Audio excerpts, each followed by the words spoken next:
പിണറായി ഗവൺമെന്റിന്റെ 3-ാം വർഷത്തെ progress report അത് തയ്യാറാക്കി വച്ച് കാത്തിരിക്കാൻ തുടങ്ങിയിട്ട് കുറച്ചു ദിവസങ്ങളായിരുന്നു അത്രേ. അതുകൊണ്ട് അദ്ദേഹം അക്ഷമനുമായിരുന്നു. അത് പക്ഷെ പുറത്തു വിടുന്നതിന് മുൻപ് തന്നെ ജനങ്ങൾ ഒരു പ്രോഗ്രസ് റിപ്പോർട്ട് പുറത്തുവിട്ടു.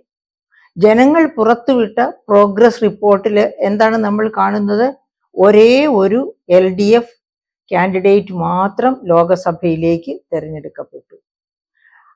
അതെന്തുകൊണ്ടാണ് എന്ന് ചോദിച്ചാൽ അതാണ് യഥാർത്ഥ ജനവിധി. യഥാർത്ഥത്തിൽ ജനങ്ങൾ പിണറായി ഗവൺമെന്റിന് കൊടുത്ത പ്രോഗ്രസ് റിപ്പോർട്ട്. അപ്പോൾ ആ സാഹചര്യത്തിൽ എന്തുകൊണ്ടാണ് ഇങ്ങനെ ഒരു പ്രോഗ്രസ് റിപ്പോർട്ടിൽ പക്ഷെ വലിയ കാര്യങ്ങളൊക്കെയാണ് പറഞ്ഞിരിക്കുന്നത്.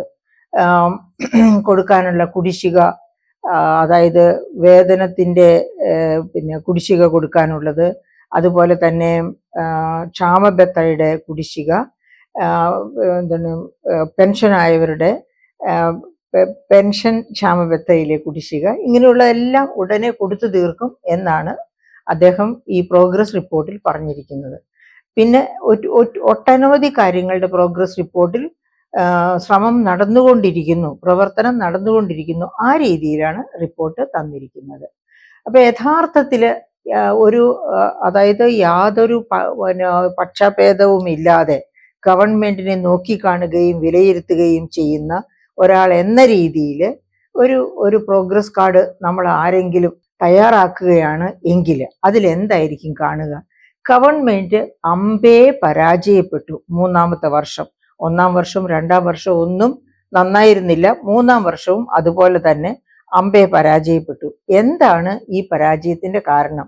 അതായത് ഗവൺമെന്റ് ഉയർത്തി കാണിക്കുന്ന നേട്ടങ്ങൾ ഒന്നും തന്നെ പ്രവൃത്തി പദത്തിൽ വന്നില്ല. അങ്ങനെ വരാതെ നേട്ടങ്ങളില്ലാത്ത ഒരു വർഷമായി മുന്നോട്ട് പോകാനുണ്ടായ കാരണം എന്താണ് എന്ന് ചോദിച്ചാൽ ഇപ്പൊ തന്നെ നമുക്ക് ഒന്ന് ചുറ്റുവട്ടത്തിൽ കണ്ണോടിച്ചാൽ മതി.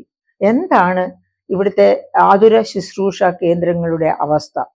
എന്താണ് ഇവിടുത്തെ അതായത് ആഭ്യന്തര വകുപ്പിന്റെ അവസ്ഥ? ശരിക്ക് ഗുണ്ടാ വിളയാട്ടമാണ്.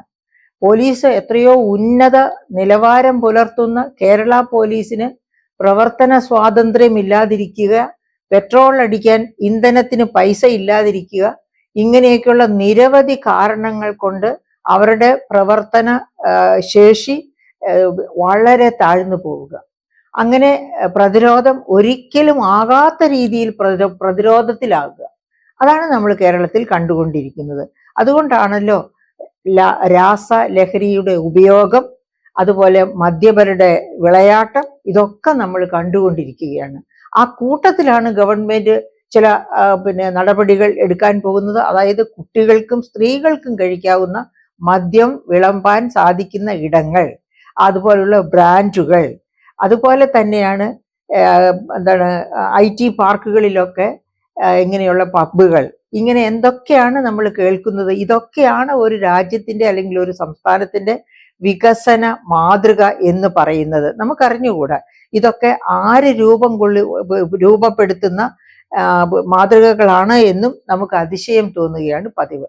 അപ്പം അങ്ങനെയുള്ള ഒരവസരത്തിൽ അത് എവിടെ തിരിഞ്ഞു നോക്കിയാലും അവിടെ എല്ലാം നമുക്ക് കാണാൻ പറ്റുന്നത് ഗവൺമെന്റിന്റെ ഭരണ മികവില്ലായ്മ, കാര്യക്ഷമതയില്ലായ്മ, കെടുകാര്യസ്ഥത, അതുപോലെ തന്നെ എന്തൊക്കെയാണ് ഈ വകമാറ്റി ചെലവഴിക്കൽ, ഇങ്ങനെ അഴിമതി, ഇതൊക്കെയാണ് ഗവൺമെന്റിന്റെ മുഖമുദ്രയായിട്ട് ഈ കഴിഞ്ഞ വർഷം നമ്മൾ കണ്ടത്. നമുക്കറിയാം, എന്താ പറയുക, നവകേരള സദസ്സ് നടക്കുന്ന സമയത്തൊക്കെ ചെടിച്ചട്ടി ഉപയോഗിച്ച്, ഹെൽമറ്റ് ഉപയോഗിച്ചൊക്കെ തല തല്ലി പൊളിക്കുന്ന അവസ്ഥ.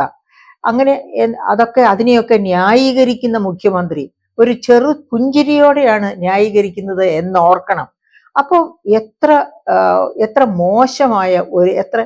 മോശമായ ഒരു ഡിക്റ്റേറ്റർഷിപ്പ് പോലും മെച്ചപ്പെട്ട രീതിയിൽ മുൻപോട്ട് പോകാൻ പറ്റും. അപ്പൊ ഇതങ്ങനെയല്ല. ഏറ്റവും മോശമായ, ക്രൂരമായ ഒരു ഡിക്റ്റേറ്റർഷിപ്പാണ് ഈ പോയ വർഷം നമ്മൾ കേരളത്തിൽ കണ്ടത്.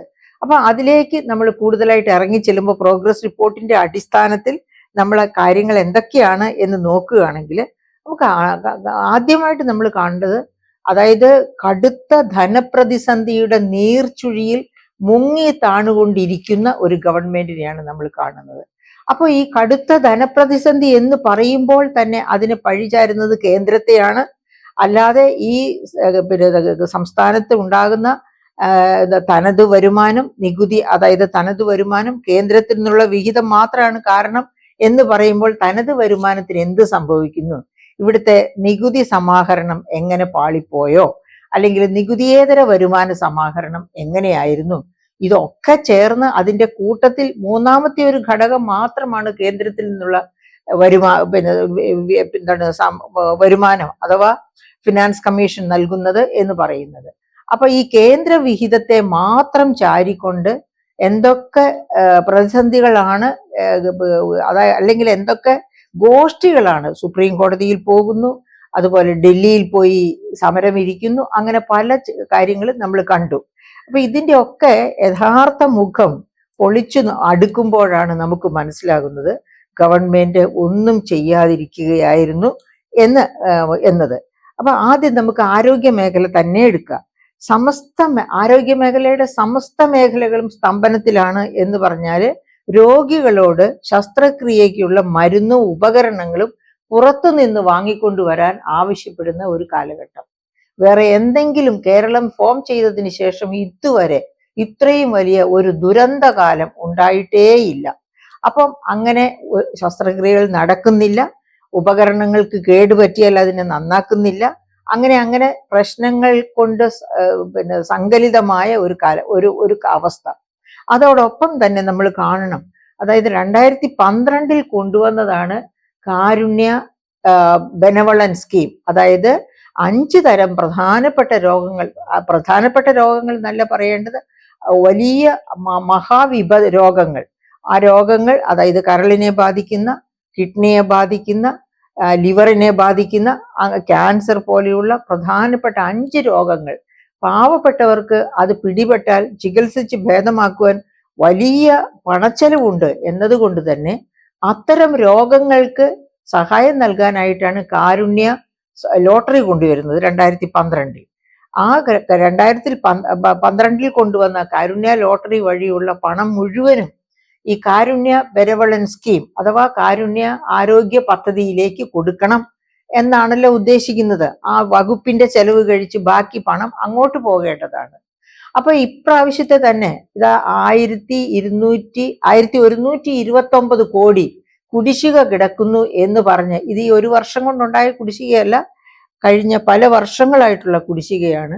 അപ്പൊ നമ്മൾ മനസ്സിലാക്കേണ്ടത് മെഡിക്കൽ കോളേജുകളുടെ മെഡിക്കൽ സ്റ്റോറുകളിൽ, ജനറൽ ആശുപത്രികളുടെ മെഡിക്കൽ സ്റ്റോറുകളിൽ ഒന്നും മരുന്നേ ലഭ്യമല്ല.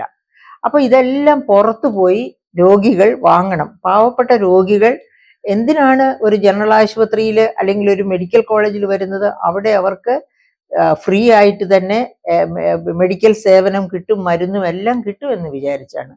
അങ്ങനെ യാതൊരു സേവനവും കിട്ടാത്ത ഒരവസ്ഥയിലേക്ക് താഴ്ത്തപ്പെട്ടു പോയി നമ്മുടെ ആരോഗ്യ മേഖല. ഒരുപക്ഷെ അതായത് ഈ ആരോഗ്യ റിപ്പോർട്ടിലും പറഞ്ഞിട്ടുണ്ട്, കേരളത്തെ വളരെ മഹത്വീകരിച്ച് എല്ലാവരും കാണുമ്പോഴാണ് ഈ പ്രോഗ്രസ് റിപ്പോർട്ട് സമയത്ത് അവതരിപ്പിക്കാൻ പറ്റാത്ത രീതിയിൽ ഇലക്ഷൻ ചട്ടം വന്നതെന്നാണ് അദ്ദേഹം പറയുന്നത്. എങ്ങനെയാണ് ആരോഗ്യ മേഖലയിൽ ഇപ്പൊ നമ്മൾ നോക്കിയാൽ ബജറ്റുകൾ എടുത്തു നോക്കുക, കഴിഞ്ഞ ഏതാനും വർഷങ്ങളിലെ ബജറ്റ് എടുത്തു നോക്കിയാൽ നമുക്കറിയാം ആരോഗ്യ മേഖലയിലും വിദ്യാഭ്യാസ മേഖലയിലും ഒക്കെ കേരള ഗവൺമെന്റ് ചെലവഴിക്കുന്നത് ദേശീയ ശരാശരിയേക്കാൾ കുറവാണ്. അപ്പോൾ നമുക്ക് ക്ലെയിം ചെയ്യാൻ ഒക്കില്ല. എന്നിട്ടും നമ്മൾ ആരോഗ്യ രംഗത്ത്, അതായത് ഹ്യൂമൻ ഡെവലപ്മെന്റ് ഇൻഡെക്സ്, അതിന്റെ പ്രധാനപ്പെട്ട ഈ 2 ഘടകങ്ങൾ, 2 നോംസ് ആണ് ഈ ആരോഗ്യവും വിദ്യാഭ്യാസവും. അതിൽ നമ്മൾ മുന്നിട്ട് നിൽക്കുന്നു. അത് ഇവിടെയുള്ള സ്വകാര്യ മേഖലയിലെ ഇൻവെസ്റ്റ്മെന്റ് കൊണ്ട്, മൂലധന നിക്ഷേപം കൊണ്ടാണ്. അപ്പൊ അങ്ങനെയുള്ള ഒരു കാലഘട്ടത്തിലാണ് ഈ മെഡിക്കൽ കോളേജുകൾ, അതായത് പാവങ്ങൾക്ക് വേണ്ടി പ്രവർത്തിക്കേണ്ട മെഡിക്കൽ കോളേജുകളൊക്കെ നോക്കുകുത്തികളായി നിൽക്കുന്ന ഒരവസ്ഥ. എന്തുകൊണ്ടാണ്? ധനപ്രതിസന്ധി മൂലം. എന്നാൽ ഇവിടെ വന്ന നികുതി വരുമാനം എവിടെ പോയി? നികുതിയേതര വരുമാനം എവിടെ പോയി? അതൊക്കെ വകമാറ്റി ചെലവഴിച്ചു. നമ്മൾ ധനവകുപ്പിനെ കുറ്റപ്പെടുത്തിയിട്ട് ഒരു കാര്യവുമില്ല. ധനവകുപ്പിൽ തന്നെ കൈയിട്ട് വാരാൻ എല്ലാ വകുപ്പുകളെയും സമ്മതിക്കണം. അഥവാ ഓരോ വകുപ്പിന്റെയും പണം അതത് വകുപ്പുകൾ തീരുമാനിച്ച് ചെലവഴിക്കണം എന്നുള്ള രീതിയിലാണല്ലോ ഇപ്പോൾ ഭരണപരിഷ്കാര കമ്മീഷൻ റിപ്പോർട്ട് വന്നിരിക്കുന്നത്. അത് വലിയ അപകടമാണ് ഒരു സംസ്ഥാനത്തിന് വരുത്തി വെക്കുക. അതായത് ഒരു ധനകാര്യ വകുപ്പ് നന്നായി മേൽനോട്ടം നടത്തി മാത്രം ധനവിനിയോഗം നടത്തേണ്ട ഇടത്താണ് ഇങ്ങനെയുള്ള ധനപ്രതിസന്ധി ഇപ്പോൾ നിലനിൽക്കുന്നത്. അപ്പോൾ ധനവകുപ്പിന് അവിടെ കൈകടത്താനും അവകാശമില്ലാത്തൊരവസ്ഥ വന്നാൽ എന്തായിരിക്കും സംസ്ഥാന ധനപ്രതിസന്ധിയുടെ ആഴം എന്ന് നമുക്ക് മനസ്സിലാക്കാവുന്നതേ ഉള്ളൂ. അപ്പൊ അങ്ങനെ ഈ ധനപ്രതിസന്ധിയിൽ ഉഴലുന്ന സമയത്ത് വകമാറ്റി ചെലവഴിക്കുന്നു എന്നുള്ള ആ വലിയ ദുര്യോഗ, ആ വലിയ എന്താ പറയുക, അതായത് ഭരണതന്ത്രജ്ഞതയില്ലായ്മ, ഭരണ മികവില്ലായ്മ, അതാണ് അവിടെ ശരിയായിട്ട് നമ്മൾ കാണുന്നത്. അതായത് ഓരോ വകുപ്പിന്റെയും പണത്തിൽ കൈയിട്ട് വാരാതെ അതത് വകുപ്പിന് അർഹിക്കുന്നത് കൊടുത്ത്, ഒരുപക്ഷെ ചെറിയ ഒരു പൂളിൽ നിന്നായിരിക്കും എടുത്ത് വിളമ്പേണ്ടത്, പക്ഷെ എങ്കിലും എല്ലാ പാത്രങ്ങളിലും അത് എത്തിച്ചേരണം. അതാണ് യഥാർത്ഥത്തിൽ ഒരു വീട്ടമ്മ ചെയ്യുന്ന വിളമ്പൽ എന്ന് പറയുന്നത്. അപ്പൊ എല്ലാ പാത്രത്തിലും എത്തിച്ചേരത്തക്ക രീതിയിൽ വിളമ്പിയാൽ ഒരു വകുപ്പും പണമില്ലാതെ അതായത് ഉള്ള ഞെരുക്കം എല്ലാ വകുപ്പുകൾക്കും അനുഭവപ്പെടും, പക്ഷെ പല വകുപ്പുകളും ഒന്നുമില്ലാതെ ഞെരുങ്ങുന്ന ഒരവസ്ഥ ഉണ്ടാവുകയില്ല. അപ്പൊ ഇപ്പൊ നമ്മൾ നോക്കുകയാണെങ്കിൽ നമുക്കറിയാം പല വകുപ്പ്, അതായത് ഈ വകുപ്പുകൾക്ക് പണം കൊടുക്കുന്നതിന് പകരമാണല്ലോ LDF ഗവൺമെന്റ് ഒരു പുതിയ സിസ്റ്റം തന്നെ 2006 ഇവര് ഭരണത്തിൽ വന്നപ്പോൾ കണ്ടുപിടിച്ചത്. മിഷൻ മോഡിലേക്ക് പ്രവർത്തനങ്ങൾ മാറ്റുക. ഉദാഹരണത്തിന് നമുക്കറിയാം എത്രയൊക്കെ മിഷൻ മോഡുകളുണ്ട്. ആർദ്രം, ലൈഫ്, ഇങ്ങനെ പോകുന്നു മിഷൻ മോഡുകൾ. അപ്പോൾ ഈ പല വകുപ്പുകളിലേക്ക് ചെല്ലേണ്ട പണമാണ് ആർദ്രം മിഷനിലേക്ക് അല്ലെങ്കിൽ ലൈഫ് മിഷനിലേക്ക് ഒക്കെ പോകുന്നത്. അത് മാത്രമാണോ? എന്നിട്ട് എന്താ സംഭവിക്കുന്നത്? എന്നിട്ട് ഗവൺമെന്റ് വിചാരിക്കുന്ന എന്ന് പറഞ്ഞാൽ ആരാണെന്ന് നിങ്ങൾക്ക് ഊഹിക്കാമല്ലോ. ഗവൺമെന്റ് വിചാരിക്കുന്ന പോക്കറ്റുകളിലൊക്കെ പണം എത്തിച്ചേരാൻ വേണ്ടി ഈ മിഷൻ മോഡിലെ പ്രവർത്തനമൊക്കെ പുറം കരാറുകാർക്ക് കൊടുക്കുന്നു. അങ്ങനെ പുറം കരാറുകാർക്ക് കൊടുക്കുന്ന മിഷൻ മോഡിലെ പ്രവർത്തനങ്ങൾക്ക് എന്ത് സംഭവിക്കുന്നു എന്ന് നമ്മൾ AI ക്യാമറ ഇടപാടിൽ കണ്ടതാണ്. അതുപോലെ ലൈഫ് മിഷൻ പദ്ധതിയുടെ ഇടപാടിൽ കണ്ടതാണ്. എല്ലാ ഇടപാടുകളും ഇങ്ങനെ തന്നെയാണ്. ഫോൺ ആകട്ടെ, അങ്ങനെ ഏത് മിഷൻ മോഡിലുള്ള ഏത് പ്രവർത്തനത്തിലേക്ക് നമ്മൾ നോക്കിയാലും നമുക്കറിയാം ഇതൊക്കെ തന്നെയാണ് അവിടെയൊക്കെ സംഭവം. അതായത് ചില പോക്കറ്റുകളിലേക്ക് പണം എത്തണം എന്ന് ഗവൺമെന്റിന് നിർബന്ധമുണ്ട്. ആ പോക്കറ്റുകളിലേക്ക് എത്തുന്നു. അപ്പൊ അത് ഗവൺമെന്റ്, അതായത് ജനങ്ങൾക്ക് പ്രയോജനപ്രദമായിട്ടല്ല ആ പണം വിനിയോഗിക്കപ്പെട്ടത്. അപ്പൊ നികുതി പണം എവിടേക്ക് ചോർന്നു പോകുന്നു, അതാണ് നമ്മൾ കാണേണ്ടത്. അങ്ങനെ ചോർന്നു പോകുന്ന കാര്യം മറച്ചു വെച്ചുകൊണ്ട് അതായത് നടത്തിയ വാഗ്ദാനങ്ങളെല്ലാം പരിപാലിച്ച് ഞങ്ങൾ മുന്നോട്ട് പോകുന്നു, 4ാം വർഷത്തിലേക്ക് കാലുകുത്തുന്നു എന്നാണ് ഗവൺമെന്റ് നമ്മളോട് പറയുന്നത്. അപ്പൊ ചെയ്ത വാഗ്ദാനങ്ങളെല്ലാം നടപ്പാക്കി എന്ന് പറയുമ്പോൾ നമുക്ക് ഒന്ന് നോക്കാം, നമ്മുടെ ഭക്ഷ്യ സുരക്ഷ കാര്യങ്ങളെ പറ്റി നോക്കാം. ഭക്ഷ്യസുരക്ഷ എന്ന് പറഞ്ഞാൽ ഭക്ഷ്യസുരക്ഷ ആക്ട് അങ്ങനെ ഉള്ളത് കൊണ്ടാണ് ഇവിടെ കേരളത്തിലെ ജനങ്ങൾ പട്ടിണി കിടന്ന് മരിക്കാത്തത്. 2013 UPA ഗവൺമെന്റ് കൊണ്ടുവന്ന ഭക്ഷ്യസുരക്ഷ ആക്ട് ഉള്ളത് കൊണ്ട്. അപ്പോൾ ആ ആക്ട് ഉള്ളത് കൊണ്ട് മാത്രം ഇവിടുത്തെ ഭക്ഷ്യ കാര്യങ്ങൾ കൃത്യമായും മാന്യമായും മുന്നോട്ട് പോവുകയില്ല. അതുകൊണ്ടാണല്ലോ ഗവൺമെന്റ് 2016 ഭരണത്തിൽ വരുമ്പോൾ 13 അവശ്യ സാധനങ്ങൾ വില കൂട്ടാതെ നോക്കും എന്ന് പറഞ്ഞത്. എവിടെ പോയി ആ തീരുമാനങ്ങളൊക്കെ? അതൊന്നും ഗവൺമെന്റ് മിണ്ടുന്നില്ല. അതായത് നമുക്കറിയാം ക്രിസ്മസ് കാലത്തോ ഓണക്കാലത്തോ, ക്രിസ്മസ് കാലം പോട്ടെ, ഓണക്കാലം എല്ലാവരും ഒരുപോലെ ആഘോഷിക്കുന്ന ഒരു മേളയാണ്. ആ സമയത്ത് പോലും ഉൽപ്പന്നങ്ങൾ, അതായത് പഞ്ചസാര പോലെയുള്ള സാധനങ്ങൾ, പല 13 നിത്യോപയോഗ സാധനങ്ങൾ വില വർദ്ധിക്കാതെ നോക്കും എന്ന് പറഞ്ഞ ഈ നിത്യോപയോഗ സാധനങ്ങൾ ലഭ്യമായ സപ്ലൈകോ ഔട്ട്ലെറ്റുകൾ തന്നെ വളരെ കുറവായിരുന്നു ഈ പോയ വർഷം എന്ന് നമുക്ക് ഓർക്കണം. അതുപോലെ തന്നെ അരിക്ക് കോൺട്രാക്ട് വിളിച്ചു, കോൺട്രാക്ട് എടുക്കാൻ ആളില്ലായിരുന്നു. എന്തുകൊണ്ടാണ്? അവർക്കെല്ലാം പഴയ കോൺട്രാക്റ്റുകളുടെ പണം കോടിക്കണക്കിന് രൂപ കിട്ടാനിരിക്കുകയാണ്. അപ്പൊ അങ്ങനെ പണം കിട്ടാനുള്ളത് കൊണ്ട് തന്നെ അവര് ഈ അരി സപ്ലൈ ചെയ്യാനുള്ള തയ്യാറെടുപ്പിന് മുന്നോട്ട് വന്നില്ല. അവസാനം 15,000 ടണ്ണൊക്കെ ചോദിക്കുന്നിടത്ത് 5,000 ടണ്ണൊക്കെയാണ് വന്നത്. അവിടെ തന്നെ അപകടമുണ്ട്. കാരണം ഭക്ഷ്യസുരക്ഷ എന്ന് പറഞ്ഞാൽ നല്ല അരിയാണെങ്കിലും അതുപോലെ വെജിറ്റബിൾസ് ആണെങ്കിലും മറ്റുള്ള എല്ലാ പ്രൊവിഷൻസ് ആണെങ്കിലും നമുക്ക് ക്വാളിറ്റി ഉള്ളത് കിട്ടണം. ക്വാളിറ്റിക്ക് ഉറപ്പുണ്ടാകണമെങ്കിൽ കൃത്യമായിട്ട് അവർക്ക് കൊടുക്കേണ്ട പണം സമയാസമയം കൊടുത്തിരിക്കണം. അല്ലെങ്കിൽ ഒരിടത്തും ചെലവാകാത്ത തരത്തിലുള്ള അരിയും പ്രൊവിഷൻസും മറ്റ് സാധനങ്ങളുമായിരിക്കും കേരളത്തിൽ വിറ്റഴിക്കപ്പെടുന്നത്. അതിൻ്റെ ഇരകളാകുന്നത് ഇവിടുത്തെ പാവപ്പെട്ട കുടുംബങ്ങളായിരിക്കും. പണക്കാര് ഈ റേഷൻ കടയിലെ സാധനം ആയിരിക്കില്ല മേടിക്കുന്നത്. അപ്പൊ ഇതൊക്കെ മനസ്സിൽ ഓർക്കാതെയാണ്. അത് മാത്രവുമല്ല, സപ്ലൈകോ ഔട്ട്ലെറ്റ് വഴി സാധനങ്ങൾ കൊടുക്കുന്നില്ലായിരുന്നു, പകുതി കിട്ടുന്നില്ലായിരുന്നു. അവസാനമായപ്പോഴത്തേന് സപ്ലൈകോ പൂട്ടിപ്പോകുമെന്നൊരവസ്ഥ, സിവിൽ സപ്ലൈസ് തന്നെ പൂട്ടിപ്പോകുമെന്നൊരവസ്ഥ വന്നപ്പോഴാണ് ഏതാനും ഉൽപ്പന്നങ്ങൾ മാത്രം ഇനി ആ പഴയ അതിന്റെ വില വർദ്ധിപ്പിച്ചു. 50% മുതൽ 100% വരെ വില വർദ്ധിപ്പിച്ചു.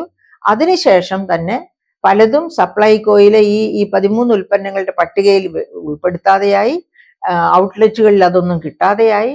അങ്ങനെ സപ്ലൈകോയെ നിലനിർത്താൻ വേണ്ടി തന്നെ വളരെയധികം കഠിന പ്രയത്നം നടത്തുന്ന ഒരവസ്ഥയാണ് നമ്മൾ ഈ പോയ വർഷം കണ്ടത്.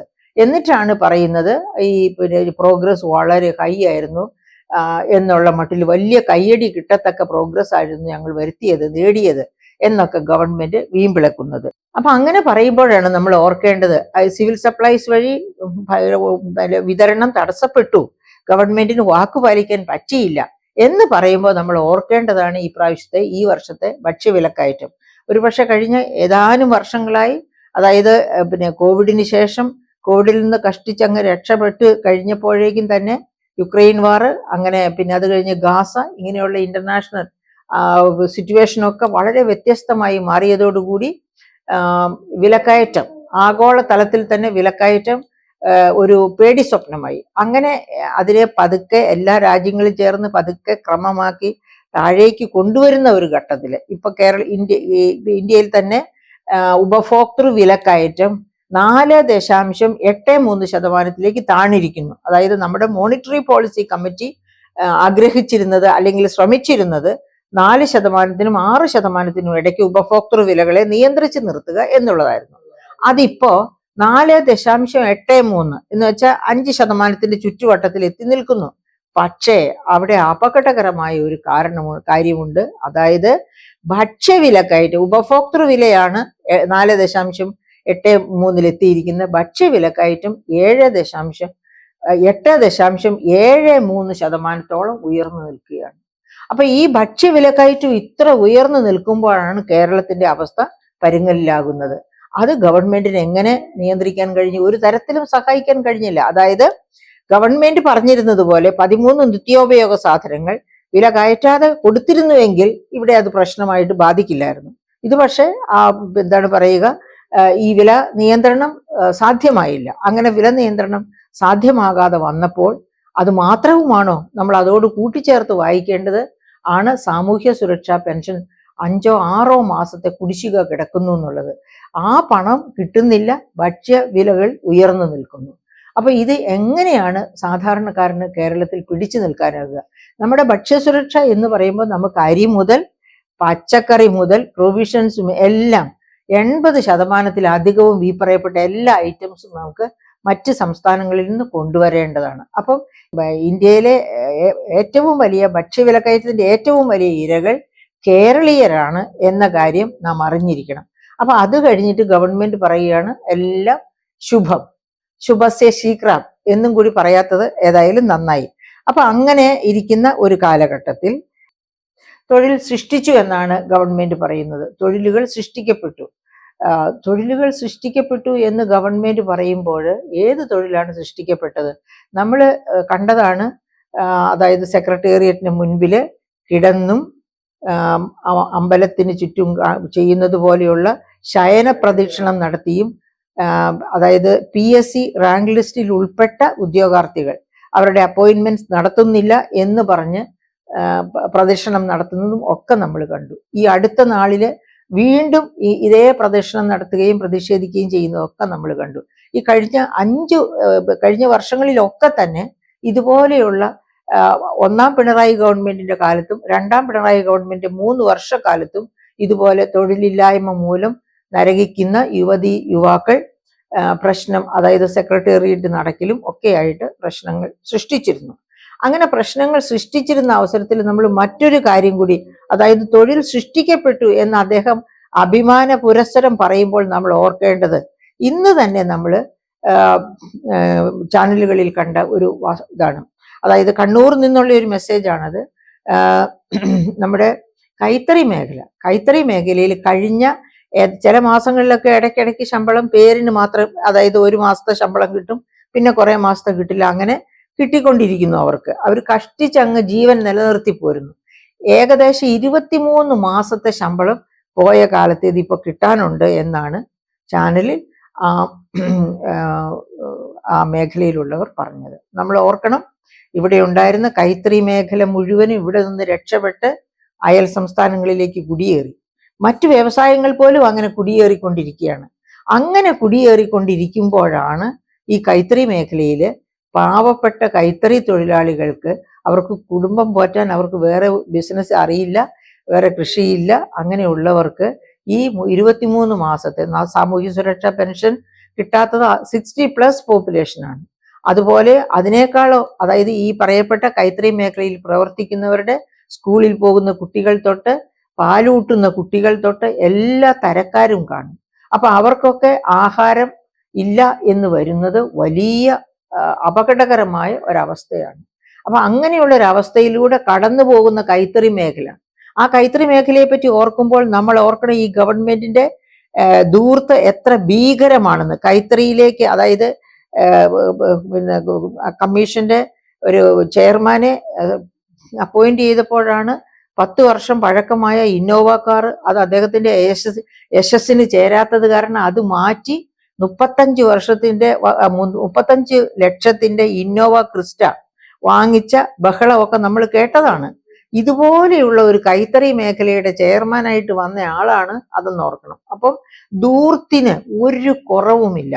പക്ഷേ പാവപ്പെട്ടവരെ ചേർത്ത് നിർത്തുക എന്ന ആ LDF ഐഡിയോളജി ഇവർ പണ്ടേ മറന്നിരിക്കുന്നു എന്ന് വേണം ഇത്തരം കാര്യങ്ങളിൽ നിന്ന് നമ്മൾ മനസ്സിലാക്കാൻ. കേരളത്തിലെ അങ്കണവാടിക്കാർക്ക് അടുത്ത മാസം മുതൽ, അതായത് ജൂലൈ മുതൽ ശമ്പളം മുടങ്ങുമെന്നാണ് പുറത്തു വന്നിരിക്കുന്ന വിവരം. ധനമന്ത്രി പറയുന്നു മുടങ്ങാതെ ശമ്പളം കൊടുക്കുമെന്ന്. പക്ഷേ പത്രവാർത്തകളൊക്കെ മറിച്ചാണ്, അവരുടെ ശമ്പളം മുടങ്ങുമെന്നാണ്. അപ്പൊ അതിന്റെ കാരണങ്ങൾ എന്തൊക്കെയാണെന്ന് ഗവൺമെന്റാണ് പറയേണ്ടത്. എത്ര അങ്കണവാടിക്കാരുണ്ട് എന്ന് നമുക്ക് നോക്കാം. അങ്കണവാടിയിൽ വർക്ക് ചെയ്യുന്നവര് 33,115 പേരാണ് കേരളത്തിൽ അങ്കണവാടികളിൽ വർക്ക് ചെയ്യുന്നവര്. ഇവരൊക്കെ പാവങ്ങളാണേ. ഇവരുടെ ശമ്പളം മുടങ്ങും എന്ന് പറഞ്ഞാല് ഇവർ അങ്കണവാടിയിൽ ചെയ്യുന്നത് കൊച്ചു കുഞ്ഞുങ്ങളെയാണ്, നമ്മുടെ കൊച്ചു മക്കളെയാണ് അവർ പരിപാലിക്കുന്നതും അക്ഷരം പഠിപ്പിക്കുന്നതും അവരെ കളിക്കാൻ പഠിപ്പിക്കുന്നതും അവരുടെ കൂടെ കളിക്കുന്നതും. അങ്ങനെയുള്ളവർക്ക് ശമ്പളം നിന്നു പോവുക എന്ന് പറഞ്ഞാൽ അത് അചിന്ത്യമായ ഒരു കാര്യമാണ്. അപ്പം ഈ 13,000 രൂപയാണ് അവരുടെ ശമ്പളം. 60,000-ലധികം പേരുണ്ട് അങ്കണവാടിക്കാരായിട്ട്. ആ അങ്കണവാടിക്കാർ, അതായത് 33,115 അങ്കണവാടികൾ. ഈ അങ്കണവാടികളിൽ 60,000-ലധികം പേർ തൊഴിൽ ചെയ്യുന്നു. ഈ 60,000-ലധികം പേരുടെ ശമ്പളം, പ്രതിമാസ ശമ്പളമാണ് ഞാൻ പറഞ്ഞ 13,000 രൂപ. 13,000 രൂപ തന്നെ കേന്ദ്രവും സംസ്ഥാനവും പങ്കിടുകയാണ്. സംസ്ഥാനത്തിന്റെ പങ്ക് എത്രയാണ്? 5,800 രൂപ. കേന്ദ്രത്തിന്റെ പങ്ക് എത്രയാണ്? 7,200 രൂപ. അപ്പൊ അങ്കണവാടിക്കാർക്ക് കൂടുതൽ ശമ്പളത്തിന്റെ കൂടുതൽ ഭാഗം കൊടുക്കുന്നത് കേന്ദ്രമാണ്. സംസ്ഥാനവും 5,800 രൂപ പ്രതിമാസം കൊടുക്കുന്നുണ്ട്. അപ്പൊ ഇങ്ങനെ കൊടുക്കുന്ന ഈ 13,000 രൂപയാണ് അടുത്ത മാസം മുതൽ മുടങ്ങും എന്ന് പറയുന്നത്. നമ്മൾ ഓർക്കേണ്ട കാര്യം, ഈ പാവപ്പെട്ടവർക്ക്, അതായത് നമ്മൾ നേരത്തെ സൂചിപ്പിച്ചതുപോലെ സാമൂഹ്യ സുരക്ഷാ പെൻഷൻ കിട്ടുന്ന അവരുടെ പോലെ തന്നെ പ്രധാനമാണ് ഈ അങ്കണവാടി ടീച്ചേഴ്സിന്റെ ശമ്പളം എന്ന് പറയുന്നത്. കാരണം ഇവര് ചെറുപ്രായത്തിലുള്ളവരാണ്. അവരൊരു പക്ഷേ കുടുംബസ്ഥരായിരിക്കാം. കൊച്ചു കുഞ്ഞുങ്ങളും കുടുംബവും ഒക്കെ ഉള്ള വീട്ടുകാർക്ക് ആകെ കിട്ടുന്ന 13,000 രൂപ എന്ന് പറയുമ്പോൾ നമുക്കറിയാം, അവർ രാവിലെ പുറപ്പെട്ട് രാവിലെ മുതൽ വൈകുന്നേരം വരെ അങ്കണവാടികളിൽ പ്രവർത്തിക്കുകയാണ്. അപ്പൊ അവർക്ക് മറ്റ് പുറത്ത് എന്തെങ്കിലും ജോലിക്ക്, കുടുംബശ്രീ ജോലിക്കോ ഒന്നിനും പോകാൻ ഒക്കില്ല. അപ്പൊ അവരുടെ ആകെ വരുമാനമാണ് ഈ പറയപ്പെട്ട 13,000 രൂപ. ഇത് മുടങ്ങുക എന്ന് പറഞ്ഞാൽ ഒരു കാരണവശാലും അത് ടോളറേറ്റ് ചെയ്യാവുന്ന ഒരു പരിഷ്കൃത സമൂഹത്തിന് ക്ഷമിക്കാവുന്നതല്ല ആ തെറ്റ്. അപ്പൊ അവരോട് ഒരു കാരണവശാലും ഈ അനീതി കാണിക്കരുത്. അപ്പൊ ഇവിടെ തൊഴിൽ രഹിതർ സങ്കടപ്പെട്ടിരിക്കുന്ന അതായത് ശയന പ്രദക്ഷിണം നടത്തി സെക്രട്ടേറിയറ്റിന്റെ പടിക്കൽ ശയന പ്രദക്ഷിണം നടത്തിയിരിക്കുന്ന ഒരു കാലഘട്ടത്തിലാണ് ഞങ്ങൾ തൊഴിൽ ധാരാളമായി സൃഷ്ടിക്കുന്നു എന്ന് ഗവൺമെന്റ് പറയുന്നു ഒരു വശത്ത്. മറുവശത്ത് ഇവിടെയുള്ള ബിസിനസ് പുറത്തേക്ക് ഒഴുകി പോകുന്നു.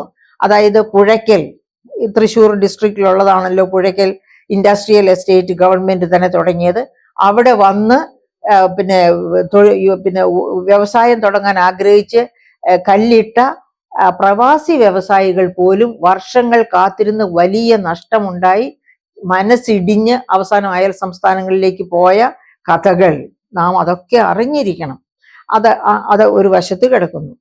ആ വശത്ത് തന്നെയാണ് അപ്പോൾ തന്നെയാണ് നമ്മൾ ഈ കൈത്തറി മേഖലയുടെ ഈ പ്രതിസന്ധി കാണുന്നത്. അത് കണ്ണൂരിൽ മാത്രമല്ല, ഇവിടെ ബാലരാമപുരത്തോ എവിടെയും, കേരളത്തിൽ എവിടെയും കൈത്തറി മേഖലയിൽ ഇതേ പ്രതിസന്ധി ഇത്രയുമോ അല്ലെങ്കിൽ ഇതിനേക്കാൾ രൂക്ഷമോ ആയ രീതിയിൽ മുന്നോട്ട് പോവുകയാണ്. അപ്പൊ ഇത് ഗവൺമെന്റ് കണ്ടില്ല എന്ന് നടിക്കുകയാണോ? ഒറ്റ കാര്യമാണ് നമ്മൾ എല്ലാവരും ആവർത്തിച്ച് ചോദിക്കേണ്ടത്. ഈ ഖജനാവിലേക്ക് വന്ന പണം എവിടെ പോകുന്നു എന്നാണ് നമ്മൾ ചോദിക്കേണ്ടത്.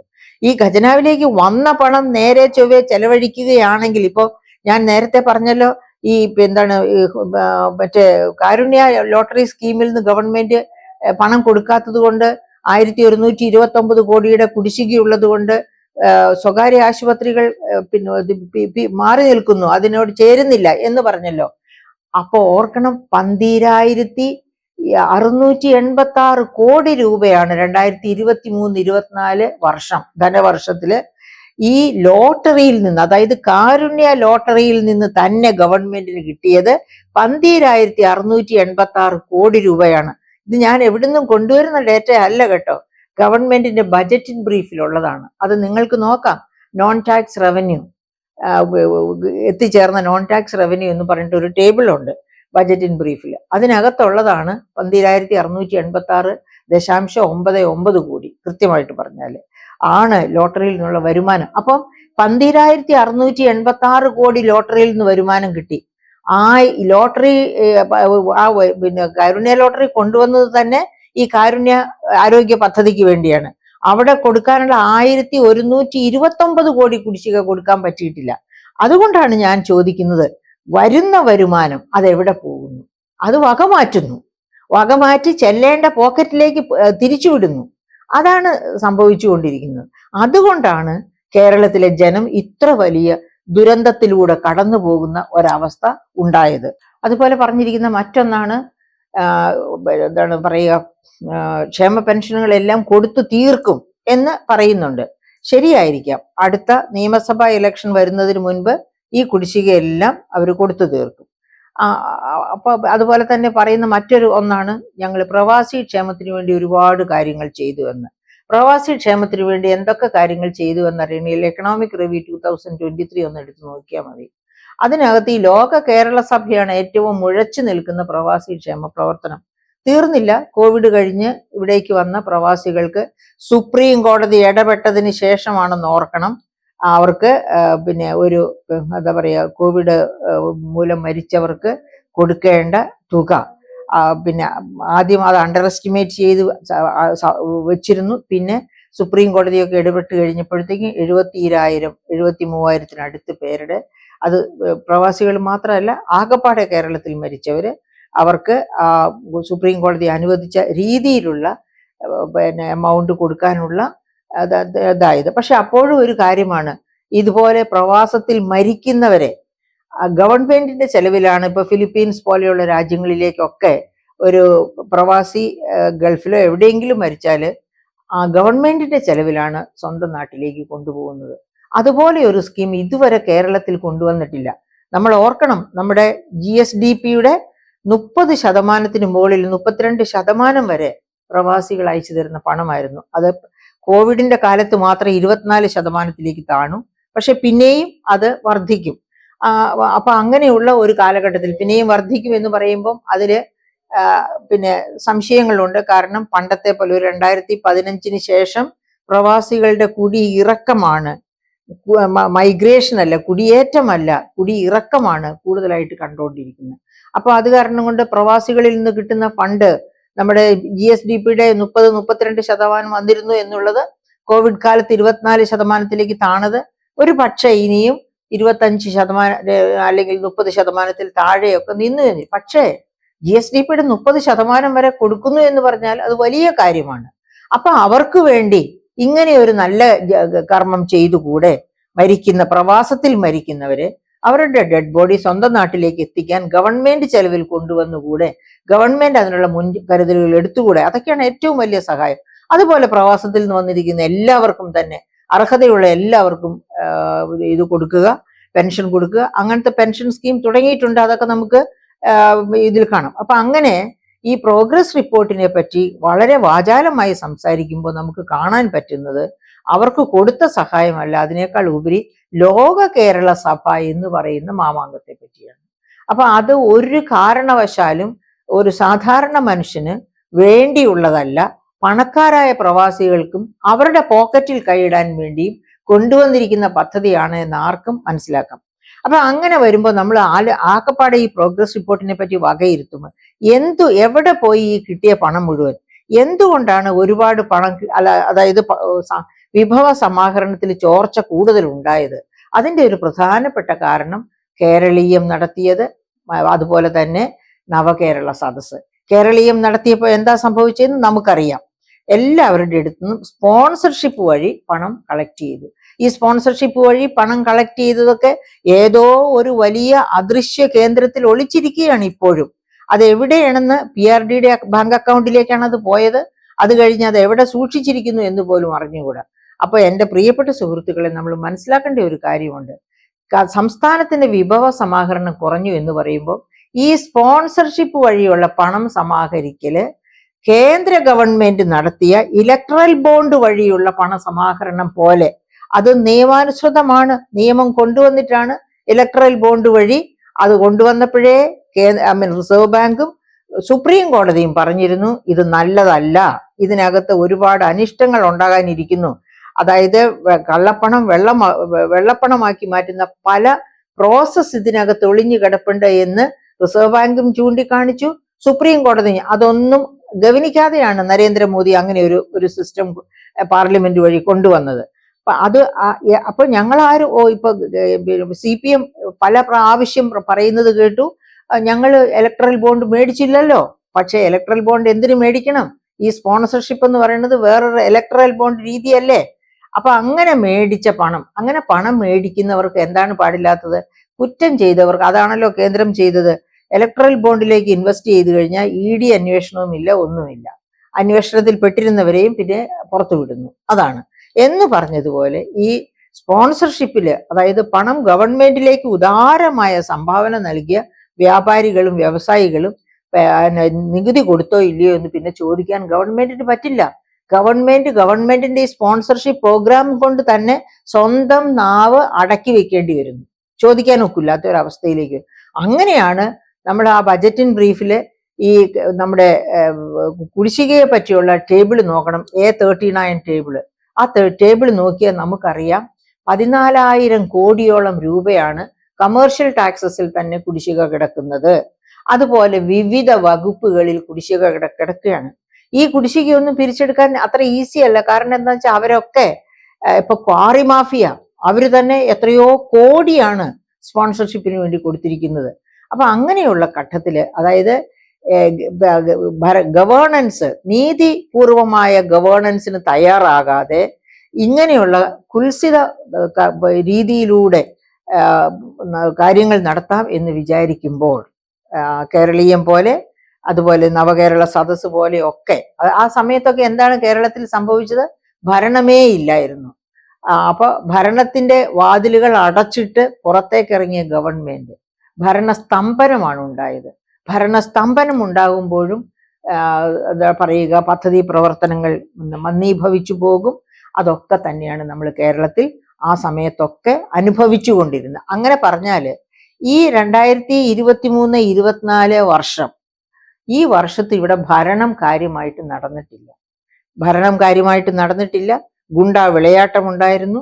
അതുപോലെ തന്നെ ആരോഗ്യ മേഖല സ്തംഭനത്തിലായിരുന്നു. എല്ലാ മേഖലകളും സ്തംഭനത്തിലായിരുന്നു. ഉദ്ദേശിച്ച പിന്നെ ശക്തിയോടുകൂടി ഒരു മേഖലയ്ക്കും പ്രവർത്തിക്കാൻ കഴിഞ്ഞിട്ടില്ല. അതിനെല്ലാം ആക്കം കൂട്ടുന്ന തരത്തിലുള്ള ധനപ്രതിസന്ധി. ആ ധനപ്രതിസന്ധിയെ സ്വന്തം കർമ്മദോഷം അല്ലാതൊക്കെ അതായത് സ്വന്തം ഗവൺമെന്റിന്റെ പിന്നെ പ്രവർത്തന മികവില്ലായ്മ കൊണ്ടാണ് ഇത്ര വലിയ ഒരു ധനപ്രതിസന്ധിയിലേക്ക് എത്തിയത് എന്ന് പറയുന്നതിനു പകരം കേന്ദ്രത്തെ പഴിചാരിക്കൊണ്ടിരുന്നു. കേന്ദ്രം തന്നെ കുറ്റക്കാർ എന്ന് കണ്ട് ഗവൺമെന്റിന് വോട്ട് നൽകുമെന്ന് ഗവൺമെന്റ് വിചാരിച്ചു. പക്ഷെ അവസാനം ഇലക്ഷൻ കഴിഞ്ഞപ്പോൾ മനസ്സിലായി, റിസൾട്ട് വന്നപ്പോൾ മനസ്സിലായി ജനങ്ങൾ ഗവൺമെന്റിനേക്കാൾ ബുദ്ധിയുള്ളവരാണ്, ഗവൺമെന്റ് യഥാർത്ഥത്തിൽ വിധിയെഴുത്ത് നടത്തിയിരിക്കുന്നു എന്ന് മനസ്സിലായി.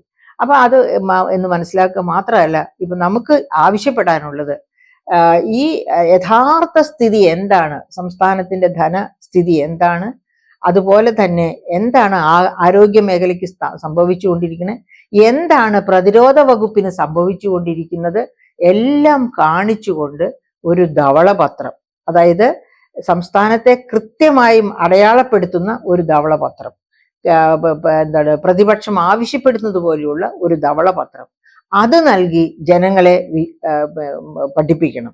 അങ്ങനെ പഠിപ്പിക്കുമ്പോൾ കൃത്യമായ കണക്കുകളോടെ കാര്യങ്ങൾ നിരത്താൻ ഗവൺമെന്റിന് കഴിഞ്ഞാൽ അത് ജനം വിശ്വസിക്കും. അസംബ്ലി ഇലക്ഷൻ വരുമ്പോൾ അതിന്റെ റിസൾട്ട് കാണും. അതല്ല, ഈ പറയപ്പെട്ട പ്രോഗ്രസ് റിപ്പോർട്ടിൽ പറയുന്നത് മുഴുവനും കള്ളത്തരമാണ് എന്ന് വന്നാൽ ജനങ്ങൾ തീർച്ചയായിട്ടും അതിനനുസരിച്ചുള്ള ആക്ഷൻ എടുക്കും. കാരണം ഇത് അവരുടെ കർത്തവ്യബോധത്തിൽ നിന്നാണ് ഏത് ഗവൺമെന്റ് ഭരണത്തിൽ വരണം എന്ന രീതി ഉരുത്തിരിയുന്നത്. അതുകൊണ്ടാണല്ലോ പൊളിറ്റിക്കൽ സയൻസിൽ ഒരു ചൊല്ലുള്ളത്, ഒരു ജനത്തിന് അവരർഹിക്കുന്ന ഗവൺമെന്റിനെ കിട്ടുന്നു എന്ന്. A people get the government that it deserve എന്നാണ് പൊളിറ്റിക്കൽ സയൻസിലെ ആ ചൊല്ല്. അപ്പോൾ ഒരു ധവളപത്രം നമുക്ക് പ്രതീക്ഷിക്കാം. നാം പ്രതീക്ഷിക്കുന്ന അനുസരിച്ച് ഗവൺമെന്റ് ഉയർന്നില്ല എന്നുണ്ടെങ്കിൽ നമുക്ക് അതിനുള്ള തിരിച്ചടികളും കൊടുക്കാം. അതിന് ഉള്ള എന്താ പറയുക ഉത്തരവാദിത്വം നമുക്കുണ്ട്.